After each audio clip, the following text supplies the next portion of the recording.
Welcome to Wonderland Revisited, where we dig through time like curious raccoons, unearthing secrets from the past.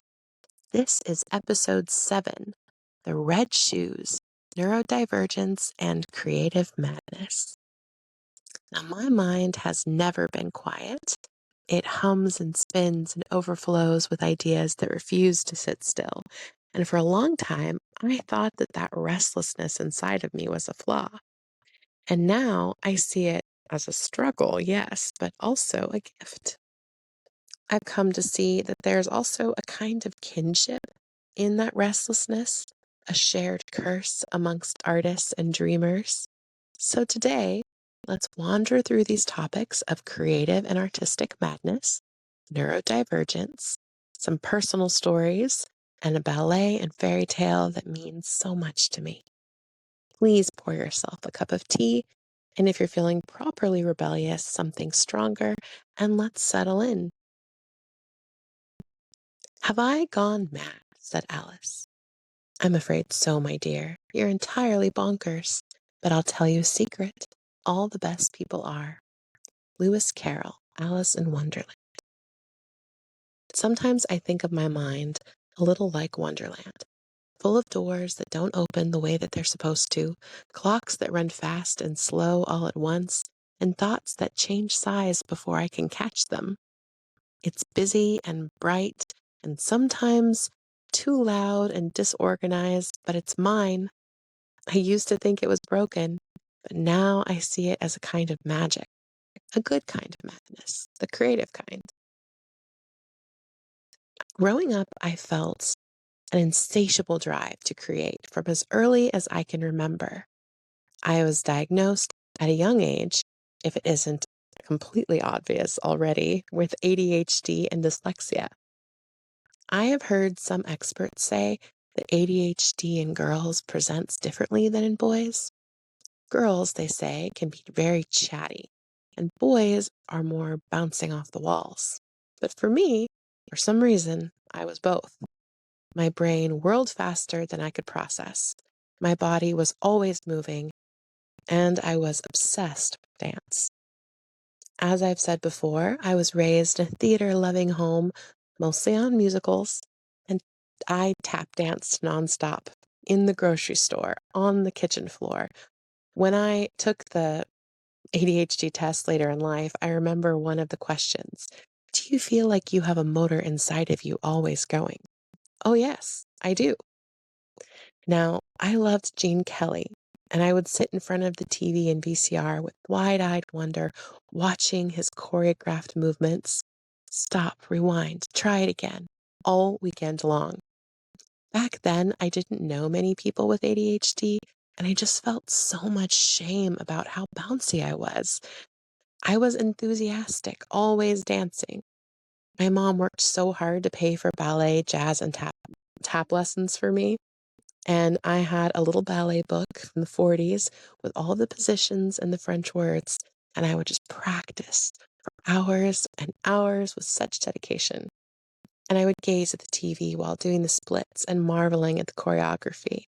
And I lived on this hill that overlooked my small town, and I would go outside and sing and dance and perform every night and pretend that they were my audience.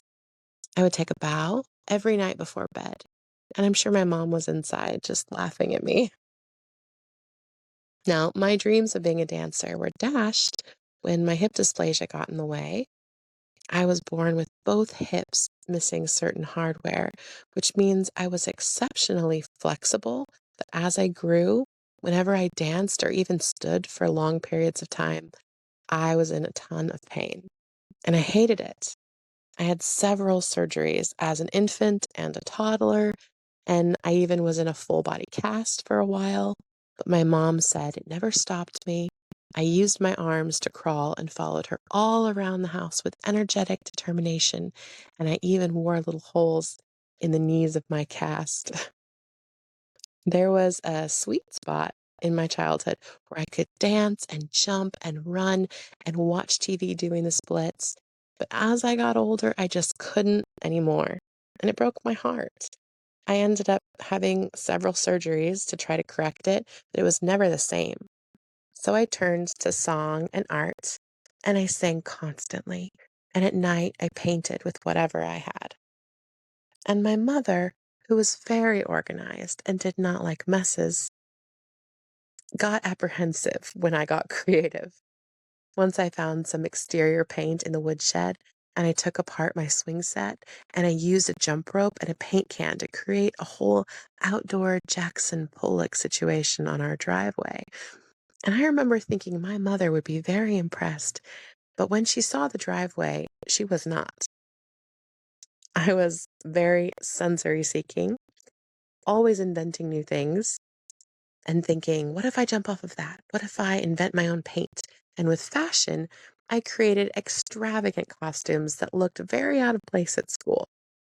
My mother worked hard to send me to private school in my early years, and I remember my teacher once saying, when he didn't know that I could hear him, "She wears god-awful clothes to school, and you really should do something about it." I struggled academically because I had such a short attention span for things that I found boring. I had dyslexia and dyscalculia. I forget even how to pronounce that, the math version. But no one explained to me what those things meant. And I just looked so mismatched at school. I was definitely the odd one out and the poor girl who shopped at the thrift store. They tested me for learning disabilities, and a lot of people, I remember, thought that I should be in special ed. And it wasn't until a few years ago that my mother actually told me that a lot of those testing results had said that I was gifted with a very high IQ and a college reading level. Because even though I was dyslexic, I was determined to read interesting stories and make it work somehow. But I just couldn't memorize my multiplication tables for anything.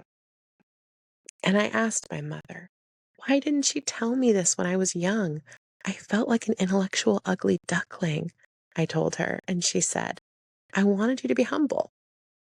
And if being a bouncy, dance-obsessed girl who couldn't dance and could hardly walk wasn't humbling enough. In high school, they tried again to fix my orthopedic issues. And I remember sitting in the exam room at Shriners Hospital being told that I needed another major reconstructive surgery. And I said, well, I absolutely can't. I have ballet camp this summer. And the doctor, bless his ignorant heart, for he had no idea who he was talking to, looked directly at me matter-of-factly and said, oh, you'll never dance again. And I remember saying, well, then absolutely not. And I ran out of the room crying and went straight into the waiting room where I gave an impassioned speech to all the other children sitting there, much to my mother's horror. But eventually, the surgery ended up happening anyway. And I spent a year in a wheelchair and even longer on crutches. And I had to learn how to walk all over again in high school, like a baby, awkward but determined. And that was the final straw for me. I felt like a hummingbird buzzing in a cage. It didn't feel fair. And I tried to channel my creative energy through art, literature, and my unquenchable curiosity for learning.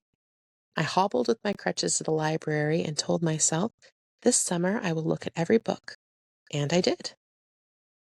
And thankfully, my physical limitations opened up a whole literary world for me.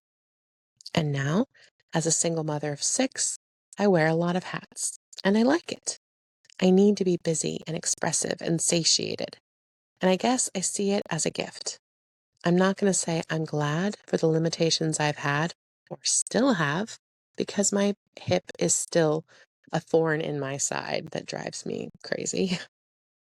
But I'm glad for all the lessons that they have taught me, and I'm thankful for art as a tool and a method of dealing with energy and passion, and as a way to cope and heal from pain that I felt and the disappointment in my own limitations of expression.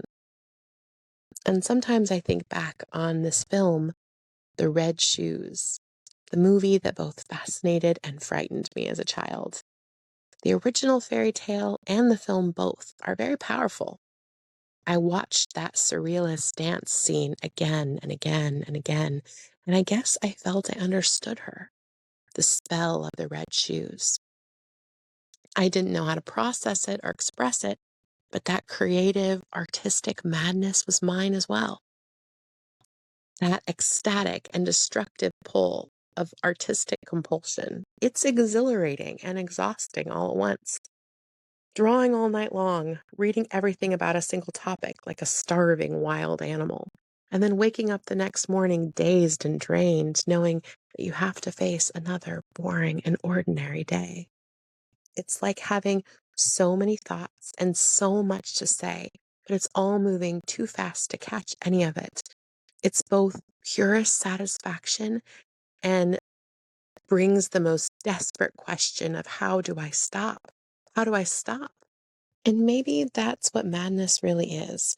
It's not something to cure, but it's something to live with, a kind of creative kinship, a secret language for those of us whose minds diverge from ordinary, too full of curiosity and passion to ever quite rest. I used to want to move through the world like a dancer, and now I move through it like a storyteller. And maybe, I hope, that's its own kind of dance. And I think of Alice sometimes tumbling through impossible worlds, and I recognize her, the way she keeps wandering and questioning and trying to make sense of things that don't quite fit. And I think of the girl in the red shoes, lost in her dance, consumed by beauty and will. They are my kindred spirits, the ones who can't stop creating even when it hurts, the ones who live under the spell of imagination and understanding that a little madness can be its own kind of light sometimes. And maybe that's what creative madness is, the dance between struggle and wonder, exhaustion and light. And for those of us whose minds don't quiet down and who feel too much and dream too wildly, maybe the point isn't to tame it, but to learn its rhythm and to make something beautiful from the noise.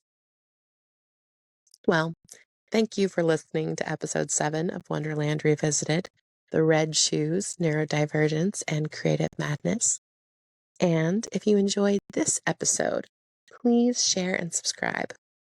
It really makes a huge difference and really helps my little corner of Wonderland to keep growing. Until next time, keep dreaming, keep creating, and remember that even a little bit of madness can be its own kind of magic.